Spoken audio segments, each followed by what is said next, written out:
agree. Because it's not like keeping the name like made them popular or anything. Right. Keep going. Right. But yeah, I haven't heard any of it, but I hear it's good. I hear the singer's good. He is good. It's not like super different, but I don't know. It just doesn't quite hit the same. Yeah. And Well, Lane Staley was so iconic voice. But and yeah, no, angst. Alice in Chains was always my favorite of the grunge bands. Like always, they sort of leaned on like the heavier side of grunge. You know, like some people say they're not grunge, but you know what? I don't know.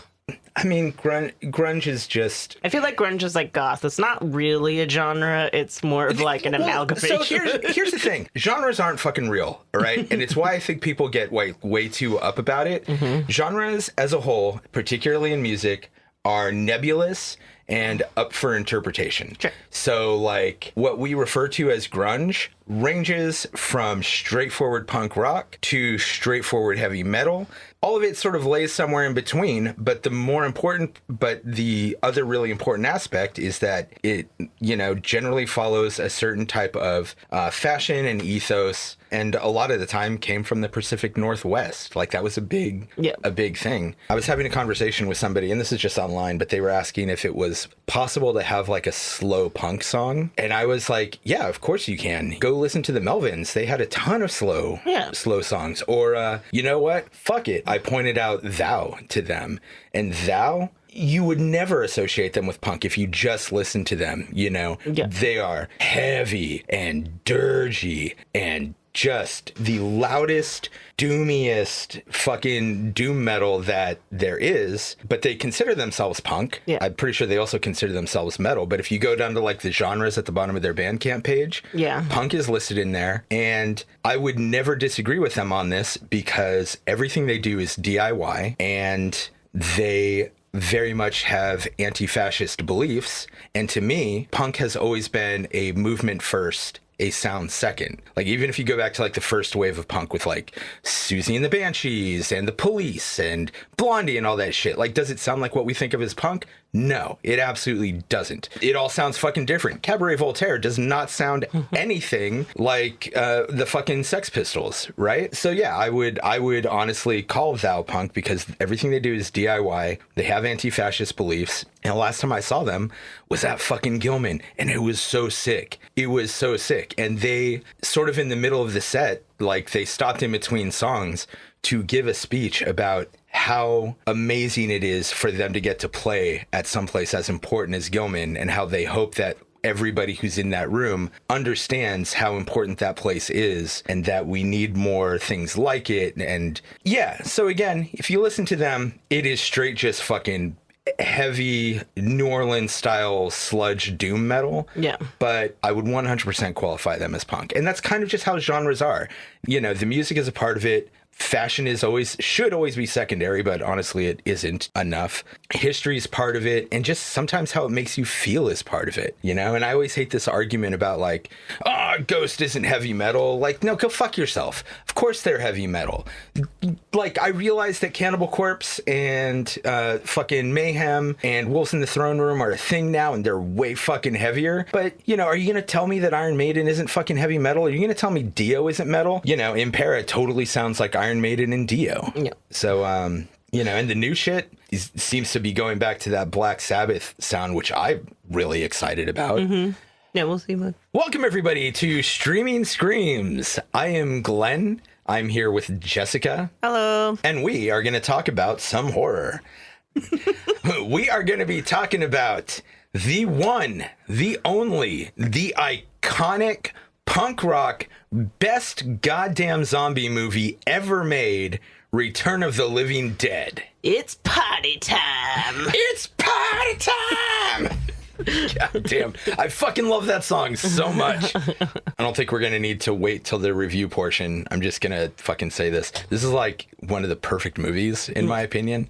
It's like completely schlocky, but they're not trying to make it schlocky, but they're also not like shying away from it either. Like, I'm pretty sure Dan O'Bannon knew exactly what was happening here. It's got everything. It's a punk rock zombie horror comedy, And when I say a punk rock movie, I don't just mean like it's a movie with punks, although it definitely has plenty of punks. Yeah. But it is a goddamn punk movie. It's got blood, it's got gross concepts, humor, and literally some of the most gratuitous nudity I've ever seen in my life. Doesn't serve the plot at all. There's no reason for her to get naked other than it's Linnea Quigley, and why wouldn't you want her to be naked? Right. It's got just an absolutely fucking killer soundtrack. It does all this all while actually being a pretty biting satire of American militarism and colonialism and just American culture as a whole. So what the fuck isn't to love? It is so good, and I was so stoked when you suggested this one because I was just like, it gives me another reason to watch it more than once. It's also like interesting because it's like not a direct sequel, but it's a sequel branch off from a movie that you don't have to watch that movie at all to get. Right. They explain whatever you need to know. It doesn't matter. Okay, so it was Romero and Russo, who wrote Night of the Living Dead. They had a conflict because they wanted to go in two different directions. Very different. Yeah, because Romero wanted to keep it serious. Russo didn't. So they made an agreement that they could part ways, and Russo was going to be able to keep Living Dead for his titles, and then Romero was going to have a Dead series, which to me is like Living Dead is the better name. It is, honestly. It is, but I would expect that part of that deal is that Romero gets to do the official sequels. Yeah, I still just think Night of the Living Dead, what sticks with you is the Living Dead part, not Dead. Yeah. Anyways, so they went separate ways. They actually tried to get Romero to produce this. Because they wanted him to be involved, but he just didn't even respond to them. Oh, yeah. I was going to say that's a shame, but actually it's probably for the better because, again, best zombie movie in history, in my opinion. So they also, too, there was originally a different, like, not script, but, like, what would you call it? A treatment, like... A screenplay? When you like the first initial one is the treatment. Okay, yeah. So there was an initial treatment that I don't know like the full details on it, but apparently it was more similar to Dawn of the Dead, but funnier. And so then they changed it because they didn't want to step on his toes. So my understanding is that the original treatment was based off of John Russo's book. Yeah. And John Russo's book was much more similar to what would have eventually happened in Dawn of the Dead. Yeah. Dan O'Bannon wanted to, not step on his toes. Also just kind of wanted to do something different and be, But they did want, like I said, they tried to get him to produce it because they were like, we want you to be involved. Even if you're not directly involved in the making, they're like, this is still our legacy. Yeah. But it's funny because they're like, he never called us back. Yeah, I kind of hear Romero's a dick. Whatever. A lot of creative people are. Yeah. Two in this room, baby. I think the interesting thing about this is that, this Russo guy did the novelization of Night of the Living Dead, and then he did the Return of the Living Dead sequel. And then Dan O'Bannon basically just changed everything up so much that there was literally no resemblance to the Return of the Living Dead book. Yeah. But then Russo also did the novelization for Return of the Living Dead, the movie. So, which leads to this bizarre thing where there are two books with the same title and the same author that are completely different. Oh, yeah. I mean, that happens. Does it? Yeah. How many times has the same author written the same book, used the same title for two different books that are completely different stories? Not the same title, but... Yeah. So there's two versions of Return of the Living Dead by Russo. I've never read any of those. I've read Dawn of the Dead, the novelization of that. I don't generally read novelizations. Somebody gave the book to me, so I read it. It's boring. But I'm not a huge fan of the controversial. I don't think Dawn of the Dead is a very good movie. Get out of my studio. I think the remake is 1,000 times better. That is controversial. But there's a lot of people who agree too. But it is controversial. I like Day of the Dead way better. I find Dawn of the Dead so boring. And to say that you don't want it to be a comedy, a zombie gets hit with a cream pie in the face. Also, somebody from a biker gang for reasons unknown decides to take his blood pressure in the middle of a battle. It's fucking ridiculous. And gets his arm ripped off. It's ridiculous. That's what I find it boring and stupid. Okay, so anyways, back to Return of the Living Dead. I'm not. No, not yet. I'm not going to argue with your controversial opinion here. Mm-hmm. I'm going to be honest. It's been a very long time since I've seen either version. It's been a real long time since I've seen the remake, so I don't know if it holds up. Well, so what I will say is that I do love them both, but when I try to remember either of them, when it comes to like the remake, when it comes to the original, I sort of remember the vague concepts of it. Yeah. I can tell you about the mall and the basic thing and the gang and, all of that. When I think about the remake, it is much more vivid in my head. Yeah, because the opening scene's iconic. The opening scene is amazing. Yeah. The usage of When the Man Comes Around by Johnny Cash, incredible. The zombie baby. The fucking zombie baby. The scene where they're on the roof, like, just for fun, sniping zombies that look like celebrities. Yes, that's hilarious. It's great. Yeah. The fucking, like, what was it? The, like, lounge version of, does he Get Down with the Sickness? Yes. Is it Richard Cheese? I don't know if it's Richard Cheese. Because I know he does have a cover of that song. Then it's probably him. Yeah. Well, so clearly we're going to have to do an episode on Dawn of the Dead now. Sure. Maybe we'll do, like, one special doing both versions of the movie. Yeah. Anyway, back to Return of the Living Dead. It's all relative. And just bottom line, I'm not actually going to disagree with you on your controversial opinion there. I can't 100% say if I agree, but I can say that I do love the remake. There's a lot of iconic things about it, and it's incredibly well done. Yeah. Wasn't that a Zack Snyder movie? Yeah, I think so. Yeah. And it was after 28 Days came out, so it was like 28 Days Later. Yeah. Sorry. Yeah. So it's when fast zombies were all the rage. Yeah, which I think is fine. I don't think they always need to be shambling slow zombies. They're not in here. No, here they're fast.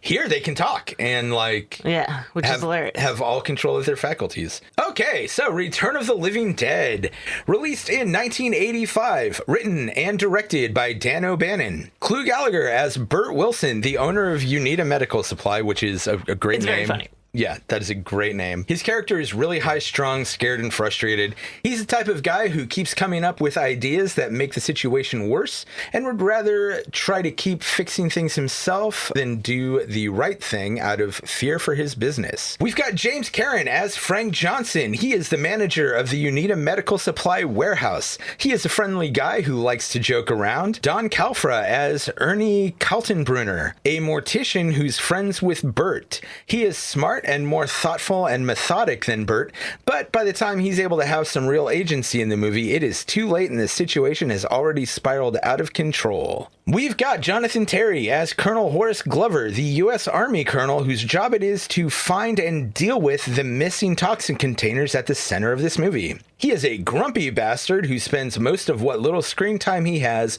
being a dick to his wife. So one just quick thing about this guy. So you see him like in his home the whole time. They filmed this in someone's actual home. They didn't decorate it at all. That's just what that person's house looked like. It's a lot of gaudy stuff. Yikes. Yeah. It didn't say whose house it was, but it was like, it was filmed in someone's actual house, and that's just what it looks like. I can tell you whose house it was. It was one of the crew members' grandma's house. Really? No fucking idea. I'm just saying because it's all like this. It's all like this gaudy old person shit. Yeah. It's all this gaudy rich old person shit. Yeah.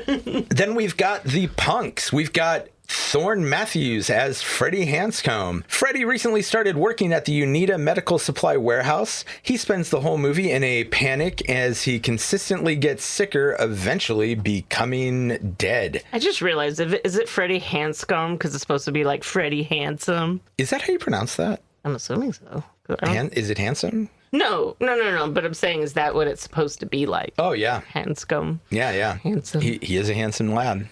If you're into that kind of thing. Yeah, all right. A little masculine for my taste, but, you know. And on the other side of that spectrum, we've got Linnea Quigley as Trash, a horny, hypersexual, morbid woman who seems to... What? Yeah, so I was like, you might want to read through this first. Oh, okay.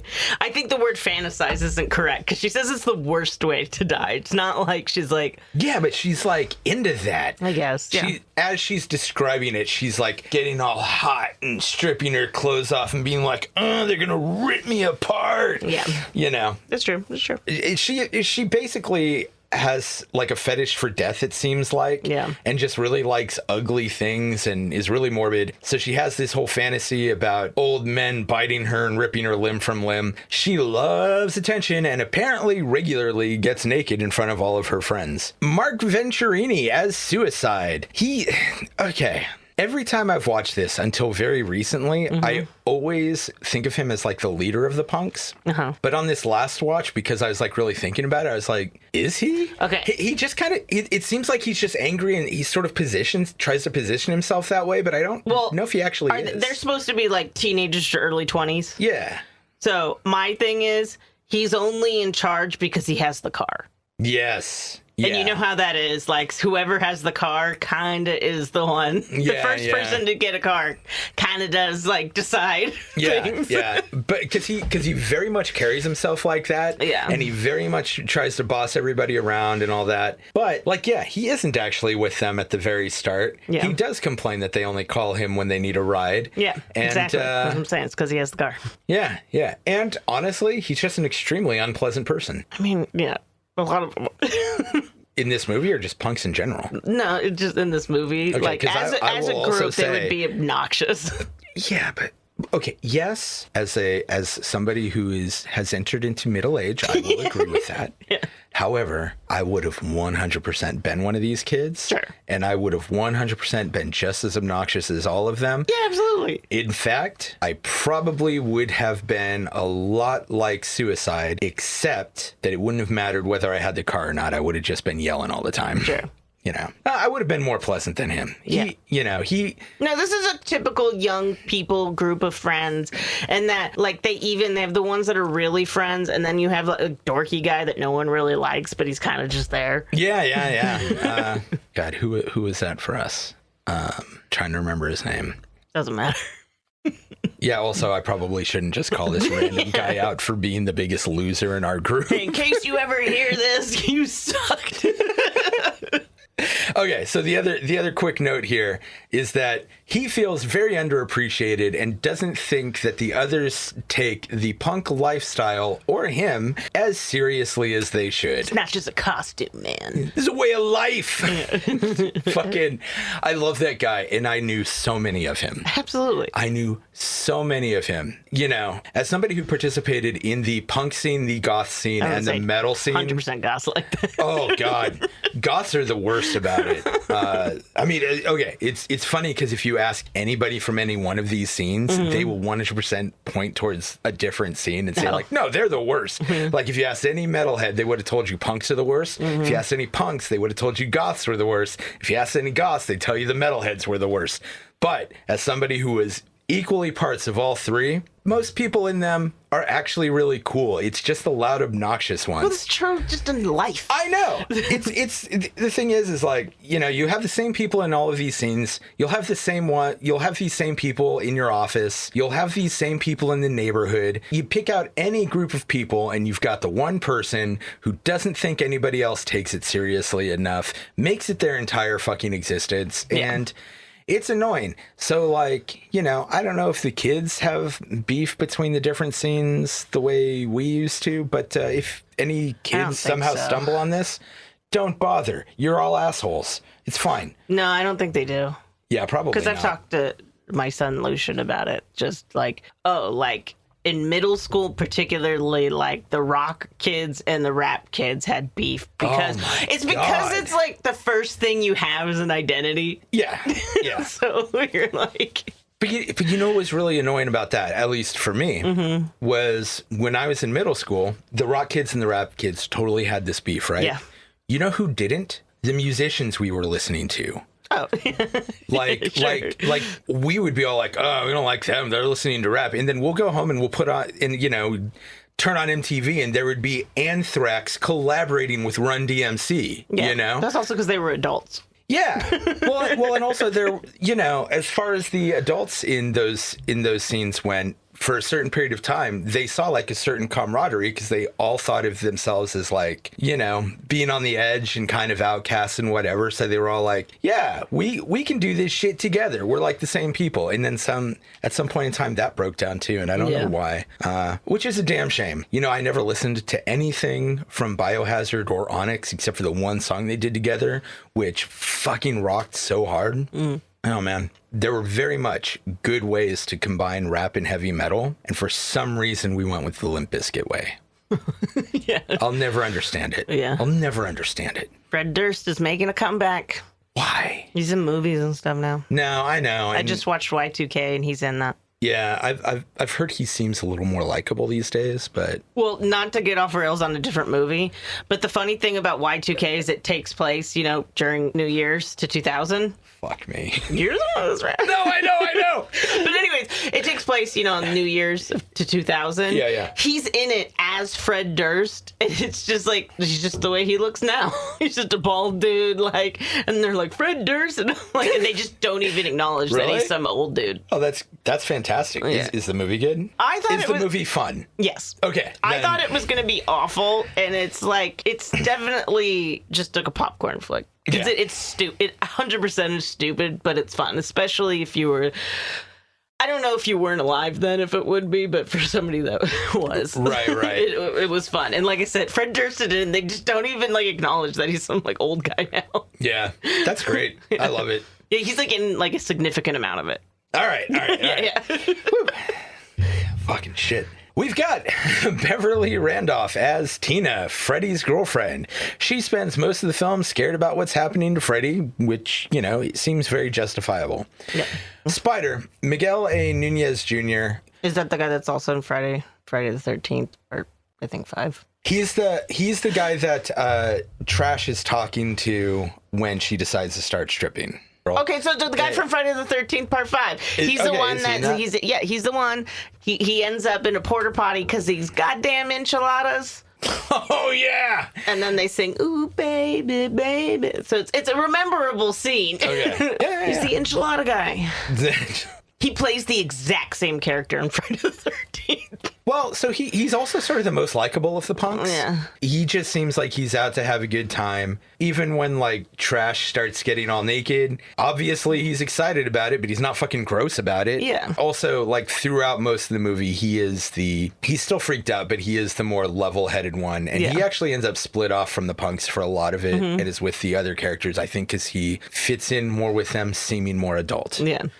Interestingly, he was homeless during this movie. Really? Yeah. Oh, damn. Hopefully the movie was bought him a house. I mean, it had to doubt have. it. I don't know. How well did it do? It did well, but I doubt these people got paid well. Well, I hope they did. And then we've got the rest of the punks who, you know, most of them aren't quite as important. They're just around. Yeah, well, they're filling out the gang. So the other punks, John Philbin as Chuck, Jewel Shepard as Casey, and Brian Peck as Scuzz. They're all just kind of there. Chuck is like annoying and keeps trying to bang Casey, and Casey just does not like him. I don't think anybody likes him. That's what I'm saying. He's the annoying weird guy that's just kind of there, and like, you know, every group had one.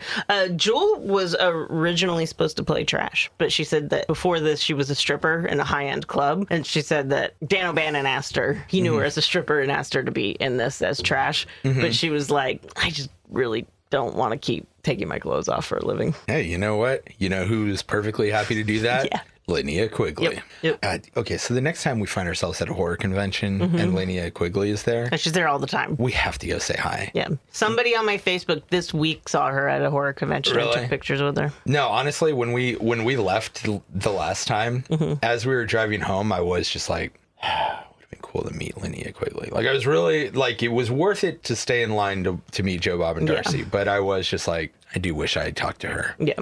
You know? She was one of those women who was important to a teenage development, if you know what I mean. Yeah. And I think you do.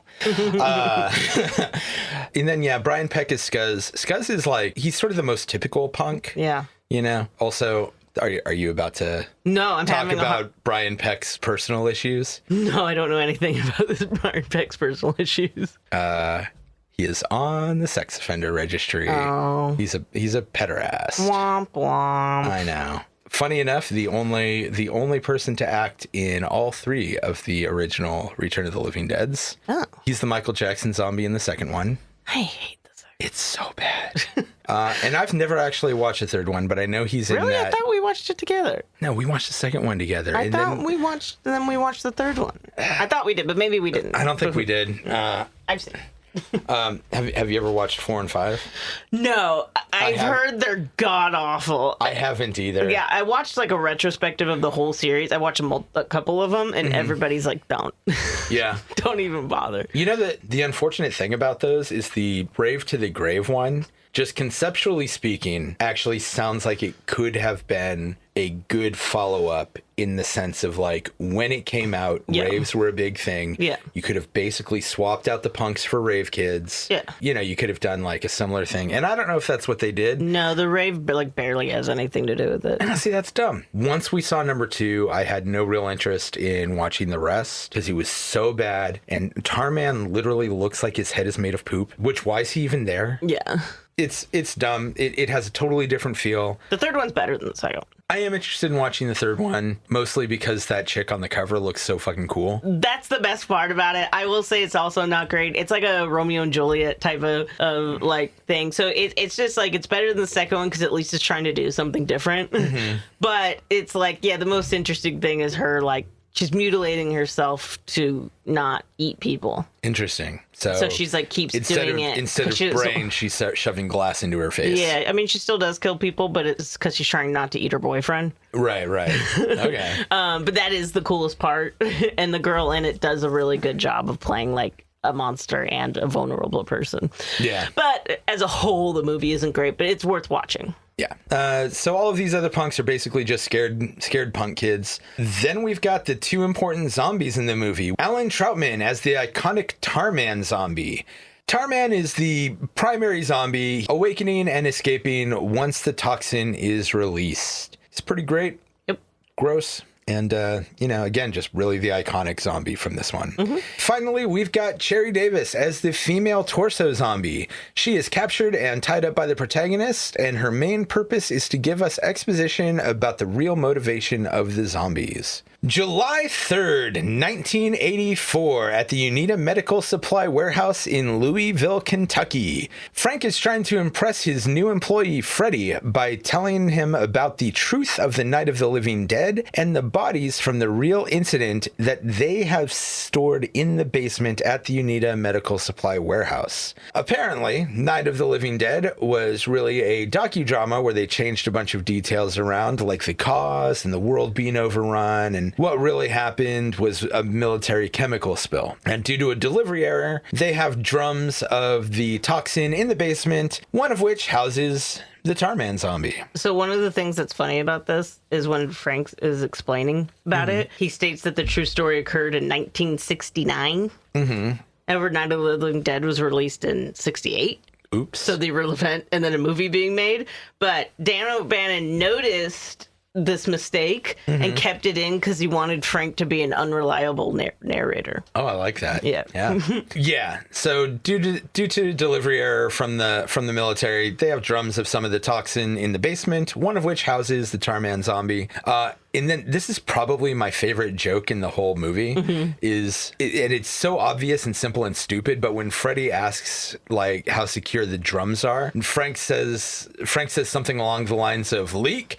Hell no, these things were made by the U.S. Army Corps of Engineers, and slaps the container, which immediately breaks it open and like causes the leak, which is just, I laugh every fucking time that happens. And it's such a dumb little joke, but really sticks it to the U.S. military. When the gas is released, Freddie and Frank are blasted in the face. In the meantime, the corpse inside begins to seemingly melt.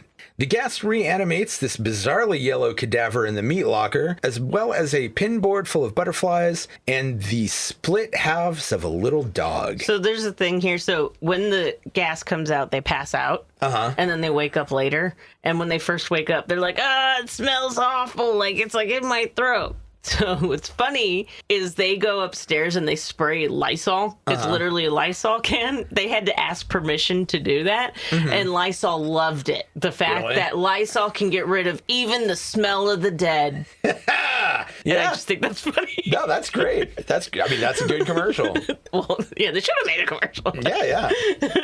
Also, the thing with the dog is fucking hilarious. It is. Because it's just like this little half of a dog that they have for like science, that they said and they something think like it's labs like or whatever. alive at first. They think a mistake was made because the way it's laying, they can't see the cut in half side. And the first second, they're like, "Oh my god, they must have made a mistake." And then they tilt it up, and they're like, "Oh shit." Yeah, and it's still just like they beat it with a fucking crutch. Oh god, it's so ridiculous. They're like beating this little half a dog with a crutch. Yeah, and you can tell it's just this little like doll thing. Yeah, and it's the same yip noise every time. Yip. Beautiful. Fuck, I love this movie so much. So they call Bert, who comes to help kill the body, but unlike in Night of the Living Dead, destroying the brain here does nothing. So this is my favorite joke in the movie, when Freddy's like, "The movie's live." Yes. That makes me laugh every time. The look on Bert's the look on Bert's face when he says it too is so good. Yeah. You mean the movie lied? Yeah. Oh god. It's so funny. It's so good. This fucking movie. Yeah, so destroying the brain does nothing, and in fact, all of the parts of a zombie can live and act independently of the rest. Hence the half dog and all of the wriggling limbs and all of that stuff. Meanwhile, Freddy's gang of punks decides to party at the nearby cemetery while they wait for him to get off work. Which is funny that it's a medical supply company, a cemetery, and a crematorium, like all just right next door to each other. I actually thought that made logical sense. I mean, but don't you think? I mean, like the crematorium. Usually, where you embalm somebody isn't right next door to the cemetery. No, it's in the basement of the funeral home. Yeah, which isn't usually Well, nowadays they're not typically connected to the cemetery. Yeah. I think there was a day. This is going mostly off of information from movies and shit, so don't quote me on this.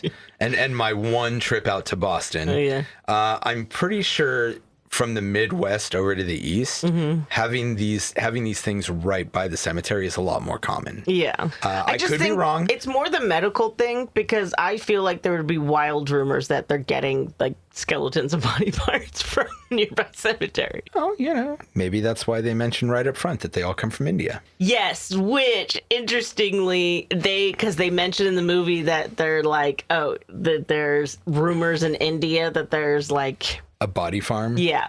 So I think in the movie he's trying to pass it off as a joke, like they grow skeletons in a field. No. But so a couple of years after this movie, because medical skeletons did come from India at this time, and a couple of years after, they closed that whole thing down for unlisted but nefarious reasons. It was like a criminal thing, like the government came in and had to shut it down, but it was never revealed why. So might be true. I wonder if Return of the Living Dead brought some shadiness to light. I don't know. It is. But yeah, so the punks are going to go party while they're waiting for him to get off work. One of my favorite lines here, and this is such a teenage punk line, is when Tina says that Freddy got a job. One of them, I think it's Scuzz, actually goes, "Oh man, he got a job. What a dick!" Yeah. like, oh, what an asshole! Trying to survive and shit. Oh man, probably the centerpiece of this entire sequence is Trash fantasizing about dying, but then stripping naked and dancing, which is apparently a common occurrence with her. Since somebody yells, "Get some light over here," Trash is taking off her clothes again. Yeah. Which, funny, she was originally going to be called Legs, because the only clothes she keeps on is leg warmers. Yeah. What a weird fucking... Everything about this is weird. Yeah, it's silly. Well, also, like, all the stuff with her pubic hair and all of that. Yeah. I don't know if you wanted to talk about that. I mean, if you want to, go ahead. Oh, I was throwing the ball to you because okay. you're the one you're always the one that tells the more interesting facts. Yeah, so it's actually weird how this all came about, in my opinion. That so they filmed the scene, her actually completely nude with pubic hair, and then they were like, "We'll never be able to show this on TV." it's too graphic. And so they shaved her, which shaving wasn't common at the time. Yeah. So she's like, it was humiliating but then they had her do the scene again, and they were like, it's way worse. Now we can just see everything like in graphic detail. What did they think was going to happen? I don't know. Like, I don't know. Okay. Boy, I really hope nobody in my family listens to this part. But I have seen enough hairy pussies and I've seen enough shaved pussies to know that one of them shows the vulva much more clearly. Well, that's why they make like merkins nowadays, or the fake pussy hair to cover. Ridiculous. Yeah. But so then they ended up making, basically, it was like a thong thing that they glued to her to make her look like a Barbie doll, basically, like nothing. Which was annoying because then anytime she had to go to the bathroom, they had to completely remove it. And she said it was the most attention she's ever had on her vagina. Yeah, it must be really cool working on this movie. But yeah, apparently she found being shaved absolutely humiliating. Because again, I can see that. That wasn't like as big of a thing back then. Yeah. It probably came off as childish. Or you feel that way. Well, yeah, and also like it probably, I was a child when this came out. I hadn't, but I would assume that having a shaved vagina was much more of like a porn thing. No, not then. Oh, really? Not even then? No, that didn't come until like the 90s. Okay. It's, but I also am like, clearly I haven't watched enough vintage porn. That part makes it like, so because are they talking about like HBO, like cable TV? Because I'm like, you wouldn't be able to show titties on TV either. So I'm not really sure, like, the whole thing about this. Because there's another interesting thing. Well, again, I was a kid at this time. Yeah. But if I remember anything about late night HBO, well, so I'm saying it's cable. that they didn't show a lot of full frontal nudity, but they weren't like... You could see titties. No, you could still absolutely see full frontal nudity. Then what was the problem with the pubic hair? If you got like the little guide, it even had like the things you learn as a teenage boy. Yeah. When you got the little like guide thing, there was even like a note that was like N for nudity and F for full frontal nudity. But I don't think they were talking about just cable because also Freddie's jacket says "fuck you" on the back. Mm-hmm. And again, they were like, we're not going to be able to show this on TV with that. So they filmed, I don't know how they did it, but there's scenes where you can see the back of his jacket were redone, and they have a jacket that says TV version. That's great. That is funny. That's very funny. But I'm just like, well, if they can't say "fuck you," then it couldn't be like HBO or something. So I don't know. But it was a major concern that they wanted this later to be able to be on TV. Maybe it was just one of those things where like the people making the movie were having a night with too much coke and didn't think things through properly. Yeah, I don't know. Dan O'Bannon, if you ever hear this, I'd love to know what was going through your head. So come on the show. Yeah. After she finishes dancing, Trash tries to seduce suicide. God, that is a very difficult sentence to say. After she finishes dancing, Trash tries to seduce Suicide by dancing on him, but he's too busy soliloquizing about how the gang doesn't properly appreciate everything he does for them. Like, he's completely ignoring her. And then it's like, gets pissed. Yeah, I love how he, like, sort of shoves her away. And he's like, have some respect for the dead. Like, what? You broke into a cemetery, man. What are you talking about? You know? Like, it is funny because, like, there was a short period of time where I would always get annoyed at, like, goth girls doing photo shoots in cemeteries. Yeah.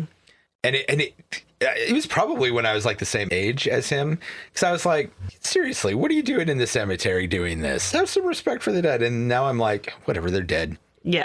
Any goth chicks out there have full permission to do a sleazy photo shoot on my grave. And goth dudes too. You know what? I don't give a fuck what gender you are. If you want to do a sleazy photo shoot on my grave, go for it. Yep. I hope that people remember me by regularly just having a party at my gravesite. Yeah. And I mean a party. Loud music, drinking, getting laid, all that good stuff. Also, note this is how I want my funeral to be. Loud music, lots of drinking, everybody gets laid. Except Katie. She doesn't get laid at my funeral. Thanks for joining us here at the Streaming Screams podcast. Please follow us on Instagram, Facebook, Threads, and YouTube at Streaming Screams Pod.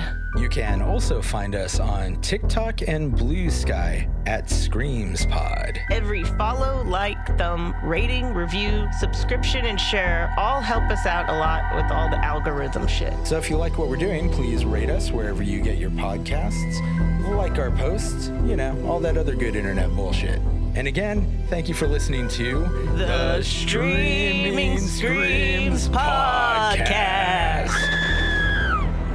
So Bert calls in a favor from Ernie, the mortician at the nearby mortuary. Which we should mention here, it's kind of implied that he's a Nazi. It's very clear that he's a Nazi. So the music okay. Well, so he's very much listening to like German military marching music. Yes. And he has, what is it, a Luger pistol? Yes. And also note, he mans the ovens. Yeah. Okay. He also there's a picture in the background of Ava Braun. Oh, really? Yeah. So this is my thing about this. I understand that he's clearly supposed to be a Nazi, but he's one of the most empathetic and nice people in this. So he's the one that's horrified of burning the animals alive. Yeah, and then later when he comforts Tina in the when they're in the attic area, he's very sympathetic and covering her. So it just to me, before I knew about the picture of Ava Braun, I was like, are we sure he's just not a World War II vet? Because a lot of World War II vets did take guns, did take souvenirs off of Nazis. That's where a lot of the memorabilia, quote unquote, or artifacts, whatever. Yeah, she was holding up finger quotes, guys. Yeah, I'm sorry, I meant to quote unquote. Trophies, thank you. That would be more correct. Yeah. That we have in America is because World War II vets brought them over. So I would agree with you, but what tips me off right away was honestly the music that he's listening to. I don't think American soldiers would be listening to that. No, but the gun to me is not necessarily. Doesn't mean anything. You know what? Honestly, it took me a few watches to realize the gun. Oh, I noticed right away. The second I heard the music, I was like, oh shit, is he a Nazi? It's just his personality through the whole thing where I'm like, it doesn't connect. Otherwise, I get, Dan O'Bannon hasn't even said that, yes, he was meant to be an escaped Nazi. But I'm like, but why is he so nice? You don't want to draw attention to yourself by being a dick, right? I don't know, man. But yeah. I mean, if it was just the gun, as a Nazi, it seems like he is doing what he knows from his time in the Third Reich. Yeah. Working with dead bodies in the morgue, manning the ovens, which I know is a sick joke. I'm not saying that he actually is, but if I'm saying if it was just the gun, he could be a World War II vet. Because, again, it's the niceness that I'm just like... Yeah. They call in a favor from... Bert calls in a favor from Ernie. They chop up the cadaver and put all of the reanimated body parts into trash bags and bring them over to the mortuary, where Ernie tries to dispose of them in the crematorium. And there is this great sequence here. Bert is trying to pull off this whopper of a lie, saying that they're trying to burn up rabid weasels. And Ernie is just like, yeah, God, this is my note here is everything you just said. Ernie's empathetic nature. Yeah, it's just odd. Because when Bert tells him that, he is horrified. He's like, it'll be inhumane. He's like, that's so cruel. Yeah. You can't do that. Yeah. They also talk about they've been friends for 20 years. Well, no, I guess that would still, because it's the 80s to 60s, yeah. 65, yeah. Yeah, I guess. He's too nice. What year did for Nazis? Yeah. When did was Operation Paperclip right after World War II? Yeah. Okay. Yeah. Ridiculous. Absolutely ridiculous. But it got us space ahead of the Russians, so it's all okay, I guess. I do think that part of this whole thing is satirizing is satirizing the whole Operation Paperclip thing. As the smoke rises up, it begins to rain, washing all of the ash into the ground where the punks are hanging out. Notably, the rain burns them, because I guess the trioxin burns. But yeah, all the ash from the smoke goes into the ground and reanimates the dead. Yep. You're looking at me weird. Okay. What? You're just like, you're looking at me. Oh no, it looked like you had something you wanted to say. Why are you looking at me, Jess? My best friend of fucking 15 years. What are you even doing here? Yeah, so Okay, so honestly, the way you looked up at me, I thought you were questioning me referring to the ash in the smoke. Because it's surprising to me how many people do not realize that smoke is ash that's been pushed up by the wind, by the airflow of fire. Like, that's why smoke is gray and dark. It's a large percentage of it is just ash that's been pushed up on the heated air current. And a lot of people don't know that. I mean, I honestly didn't know it for a very long time until I think it was when I got that job that required me to study air quality and pollutants.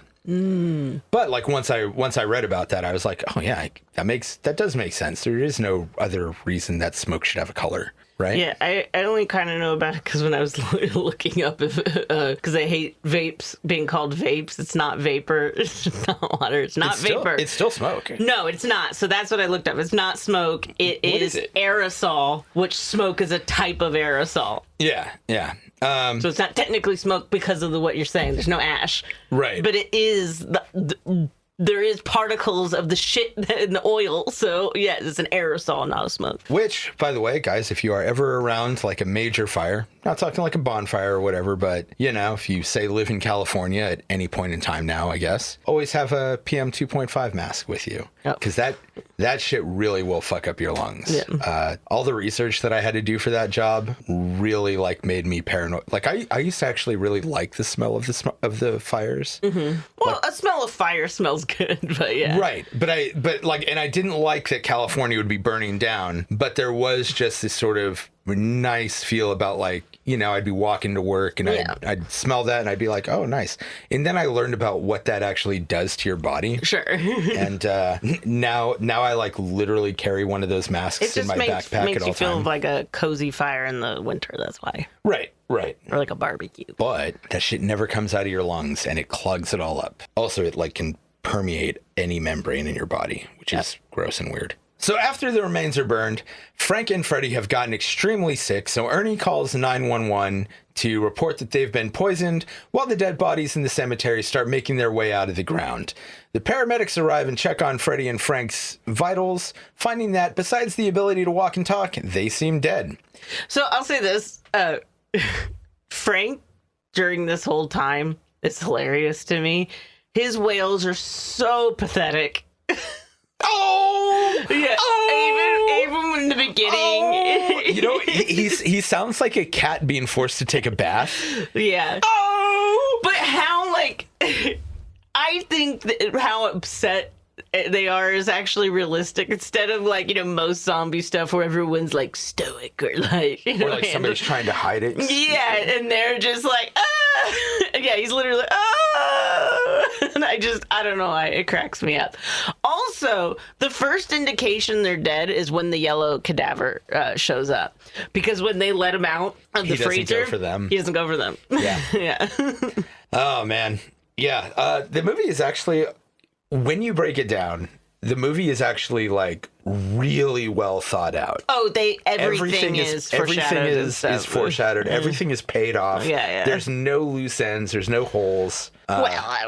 Well, no holes that I recognized. I mean, I'm like, why didn't the skeletons come alive when we showed skeletons raised from the graves later? But they showed they have skeletons hanging. Like, you know, there's things. Well, I think that grave still had a little bit of flesh. Okay.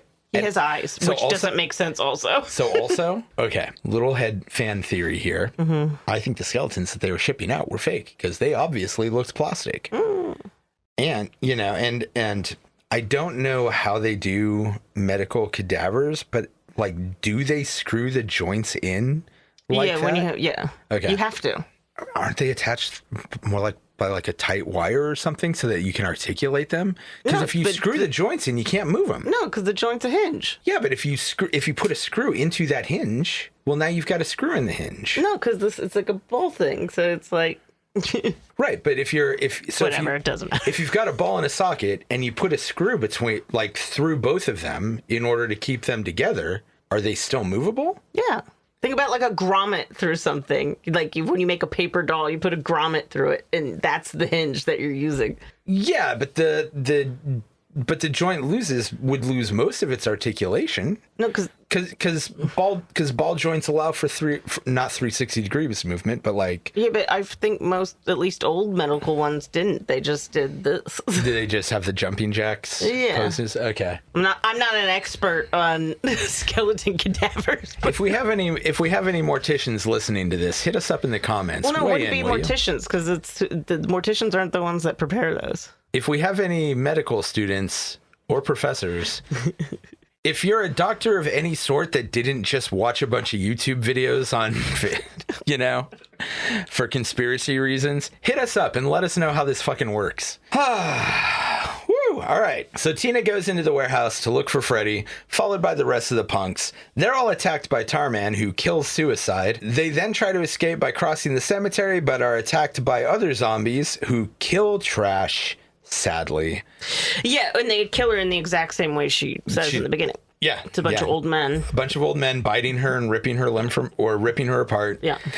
Which is really funny later on when she is wholly intact. Yeah, actually, that's one of my biggest problems with this movie. Okay, thanks. Now I have a plot hole to bitch about. No, and also it's like, why does she look like that and nobody else does? Yeah. And it's like... with that blue skin tone. And she has like the wide jaw with the spiky teeth. Like, she looks more like a beast vampire.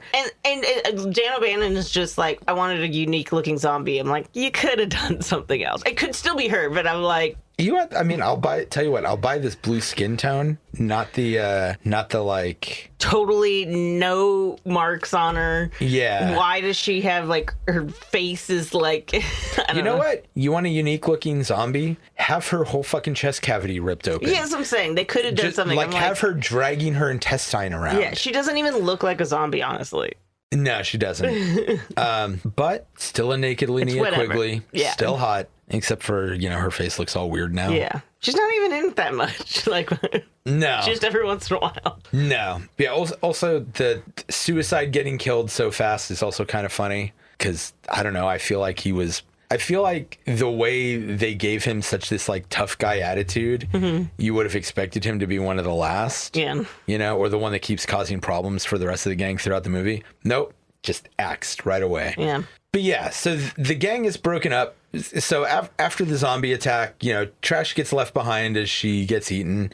The gang is otherwise broken up, with Spider, Tina, and Scuzz reaching the mortuary, while Chuck and Casey flee back to the warehouse. The Tarman zombie attacks the punks and kills Suicide. This very first scene changed so much about zombies. This is literally where the whole brains thing comes from, which is also funny because every time you hear it referenced later in life, it's always done in that moan, brains. But when he does it, it's not like that at all. Yeah. He's like, brains. Yeah, and it has like an effect behind it. Yeah, like his throat's been melting. Oh, yeah. Yeah. Which it is funny because like forever I was like, I used to argue about it because I'd be like, where's the brains? The zombies don't eat brains. And then it's like, it's just this movie. It's just from the series. It's just from the best zombie movie ever made. Yeah, but it's like, how is that stuck around forever, but it hasn't in any of the other movies like out there? Not the. I don't know.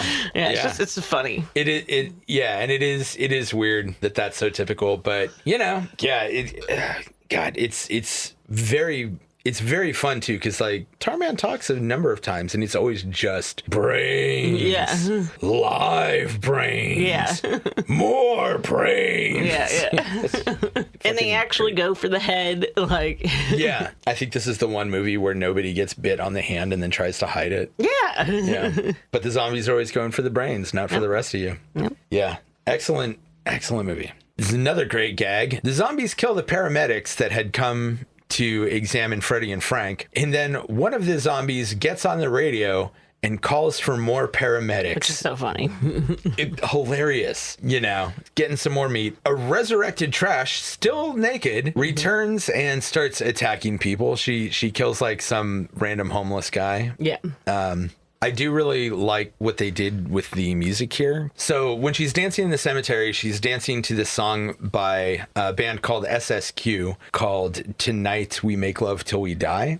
When this scene comes up, they have this like very ethereal, spooky remix of that song playing.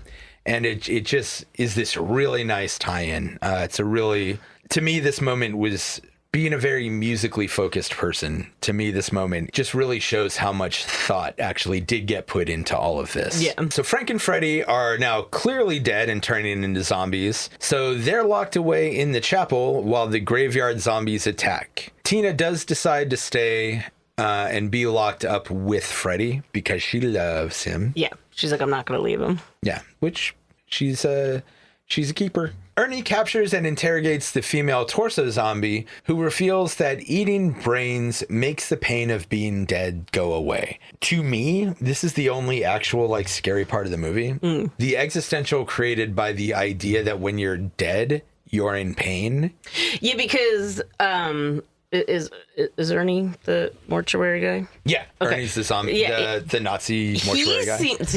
He seems sympathetic because I would assume that means only because they were reanimated that is the case. Right. But he assumes, like, you could tell that he's like, it hurts to be dead. Well, no, also, like, fuck, has it, like, if I've been hurting people, like, the whole time. And it's like, if he's a Nazi, why would he be like that? They should have written his character differently. That's all I'm saying. No, I actually think, I actually really like that they did this because it is clearly a satire of it's clearly satirizing, again, what the American government has done in the wake of World War II. Oh, well, also the Vietnam War, because the chemical is directly, even with how they explained that it was originally meant to spray on weed to kill it off. Yeah. It's Agent Orange. And by weed, she means marijuana, not weeds. Yeah. It's Agent Orange. Right. And even the name of the company that makes it is a play on the actual company who made it. Oh, really? Orange. Yeah.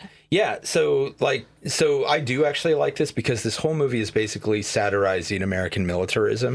Well, it's also about how the government doesn't give a shit about citizens. Absolutely. So I'm only now, I'm kind of just spitballing this off the top of my head. There could be a statement here basically saying that the German government was, did the same thing and dehumanized a bunch of people who were actual real humans. Yeah. It could also just be like a gag played for irony. Honestly, this is one of those things I would actually love to talk to Dan O'Bannon about and be like, what, and have like a serious conversation about what he was trying to say with his character. Because I think that he is trying to say something with it. And I think that there's a few interpretations, but there is that whole idea that like, yeah, the government will just turn you into a monster. Maybe Ernie would have been just a perfectly fine, decent human being if he didn't live in Nazi Germany. Maybe, though we're not trying to sympathize with Nazis. Yeah, no, I am very specifically saying maybe he would have been a good person if he wasn't a Nazi. The fact that he was a Nazi disqualifies him from any quality human being stuff. But yeah, there's just so much in this movie about American militarism as a whole, and just like the dehumanization of people that militaristic cultures, in particular in this case American culture, requires. Because that is sort of the other underlining theme of this movie, is that a military chemical turns everybody into monsters. Yeah. And that's, what we do for war. So it's a weirdly anti-war movie. And, again, a very punk movie. Yeah. Also, horror movies are always about the fears of the time. I know. Which makes sense. I've always liked the punk vibe of this movie. Yeah. And I've always recognized the way it satirizes certain things to a certain extent. This last time, like sitting down and really trying to analyze it, like it makes it clear that it's not just a punk vibe. It's like legitimately a punk movie. Yeah. And I fucking love that. And I've, this has always been my favorite zombie movie, but like now I appreciate it an even deeper level. Right. So Freddy's transformation is complete, and he attacks Tina as the whole situation starts to break down completely and the graveyard zombies lay siege to the mortuary. Not wanting to end up like Freddy, Frank throws himself into the crematorium and burns himself up. Respect. Yeah, you know what? Great. Yeah. I understand it. Also, this was also really well foreshadowed earlier when he was like, I could operate that thing. Yeah. We also get a repeat of the paramedics gag when one of the zombies radioing in asks dispatch to send more police. Yeah. Which is, God, Such a good movie. Ernie and Tina end up trapped in an attic with Freddy outside screaming at Tina to let him eat her brains. And while Ernie is preparing to shoot her and himself in the head to avoid this whole thing. And in the meantime, the growing police force is overrun by zombies. This is the other thing that I thought was interesting that I didn't notice until this last watch. Mm-hmm. The toxin literally turns Freddy into an abusive boyfriend. Oh, sure. Because he taunts her. Yeah, he's taunting her, but he taunts her specifically the way like really abusive men do. Yeah. He's out there yelling like, Tina, you made me hurt myself. Because he breaks his hand trying to get into the door. Yeah. And just puts all this guilt trip on her and does, Yeah. Yeah, great. God, this is the most well thought out screwball comedy I think I've ever seen. Yeah. There was so much more depth to this movie than I ever realized that there was. And I agree with, as far as I can tell, I agree with everything it says. Yeah. But yeah, the police force is overrun. All hope is basically lost until finally Bert notices that there is an either notices or remembers. I'm never clear on which. No, because they mentioned calling it earlier, and he's like, no, because I can't. Bert say no, or was it Frank? It was Bert who says no. Because I thought it was Frank that said it. Maybe. Yeah, because I think it was before Bert even got involved. But either way, finally, Bert either notices or remembers that there's an emergency number on the side of the tank. He calls it and is put through to the grumpy-ass colonel who's in charge of tracking everything down, Colonel Glover. Colonel Glover solves the problem in the most American way possible, and on his orders, as dawn breaks on the 4th of July, a nuclear missile takes out 20 blocks of Louisville, Kentucky, but there's no need to worry, because the rain is going to put out the fires. The end. Nice. Fuck, what a good movie. Yeah. Just absolutely a phenomenal movie, in my opinion. Yeah, no, it's great. Holds up. It's funny. Yeah. It's still funny. It still holds up. I think that as we've, I'm not going to harp on about this, but I think all the statements about American militarism and military worship and the deal with the devil that we made with Nazis to come over here, I think it's all still as applicable today as it ever was. I definitely cannot let this episode end without discussing the soundtrack. Mm-hmm. The soundtrack is one of the best fucking soundtracks. The Return of the Living Dead soundtrack is basically a punk and death rock essential. Yeah. We've got the psychobilly classic Surfin' Dead from the Cramps used multiple times. We've got great tracks from TSOL and The Damned. We've even got Burn the Flames from Rocky Erickson, who isn't technically a punk, but has been such a massive influence on every horror-based rock band ever, including like Ghost. Mm-hmm. He's the one that originally did If You Have Ghosts. Oh yeah, right. Yeah, just fucking incredible soundtrack. And my favorite song from the whole thing has got to be, unsurprisingly, my favorite death rock song ever, actually, Party Time, the zombie version by 45 Grave. Yeah.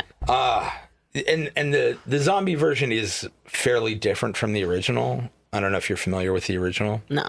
The original lyrics to the song are more of a true crime thing, and they're a true story about a little girl who was abused and killed by I think it was her mom and her mom's boyfriend. Huh.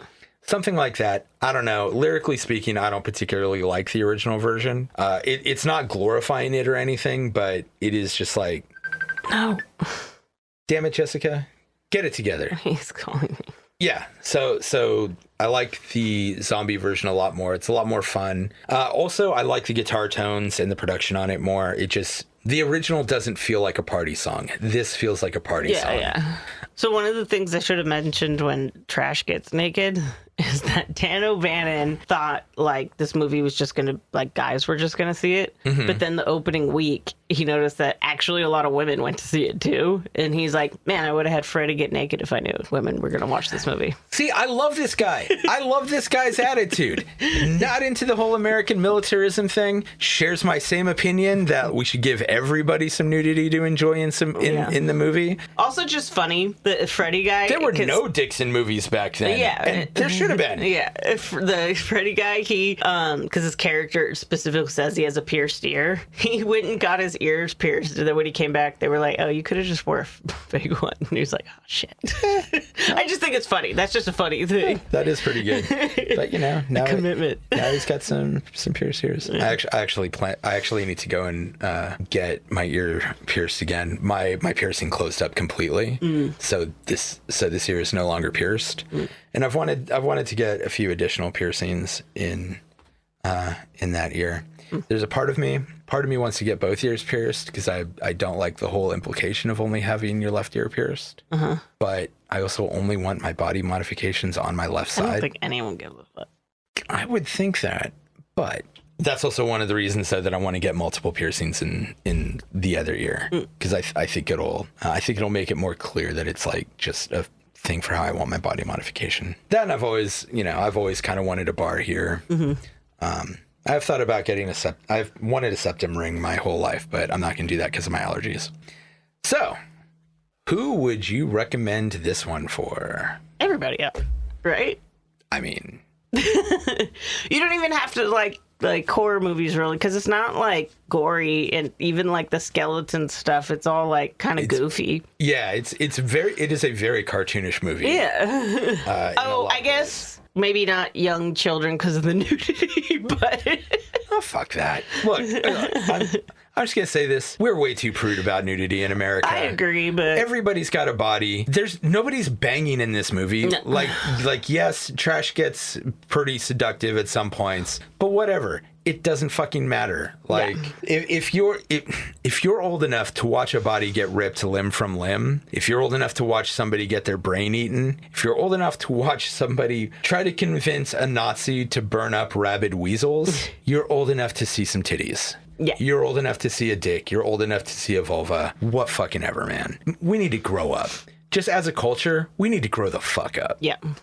Yeah, I would mostly agree with that. Yeah, I would probably recommend this movie to anybody, but in particular, I'll say, if you love horror, if you enjoy a good laugh, if you appreciate both well-done satire and sleazy trash, this movie's got all of that. And are you a fucking punk? If you answered yes to any of those questions, go see it if you haven't. I mean, I can't imagine you're listening to this and haven't seen it, honestly. But yeah, if you're a punk and you love horror and you're old enough to listen to this podcast and haven't seen it, I'm sorry, you fucking failed at life somewhere, so go fix this. Especially if you like horror, if you like a laugh, if you don't need everything to be super serious all the time. But again, like I said, this last time we watched it, I did not realize just how much more thoughtful it was. Yeah. I gotta say, this movie feels wildly frantic and chaotic. Yeah, which is part of the fun. Yeah, crazy movie. So if you want to watch Return of the Living Dead, you can do so for free or with a subscription to Tubi, Fubo, MGM, Philo, and Pluto, or you can rent or buy it from Apple, Prime, Fandango at Home, and Microsoft. Yeah, so that's going to do it for this episode of Streaming Screams and Return of the Living Dead. Jessica, play us out! It's party!